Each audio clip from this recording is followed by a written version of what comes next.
and move on na tayo, set aside all the differences, and work again for the sake of the Philippine people. Do you think ba set aside yung differences considering na wala pa yung mga minority senator today?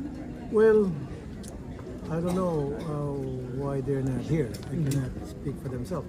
Pero siguro baka hindi pa nila matanggap. Although si Senator Peter Cayetano, or Alan Cayetano, tanggap naman niya. Ano na dun sa iba. But anyway, we're extending our hands of reconciliation.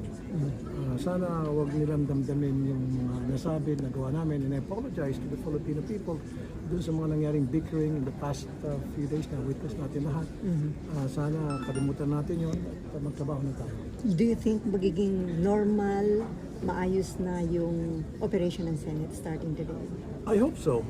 Siguro naman, most of the senators sa minority, I know for a fact that some of them are decent, level-minded senators.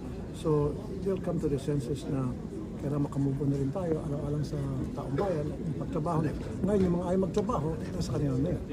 Willing kayo mag-reach out sa kanila, sir? Of course, dapat kami mag-reach out, kami majority. We will reach out to them. Sir, balita niyo nasa sila ngayon? I'm sorry? Nasaan yung mga minority? That I don't know. Maybe they're trying to lick their wounds. I don't know. I mean, well, ginagawa naman talaga yan. And then makaka-recover sila. And this is my message doon sa mga taga-minority. Mga boss, kalimutan natin yung mga nangyari, mga nasabi, mga nagawa. Tapos na yun, sport lang. Magtrabaho na tayo. So, Sir, papayag ba kayo na nasa inyo ang leadership pero kanila daw ang Blue Ribbon Committee? According to Senator Abby. Hindi pwede kasi kami na yung bago ng ano.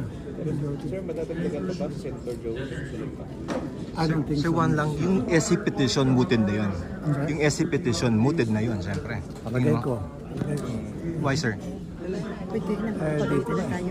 Sige, thank you. Okay.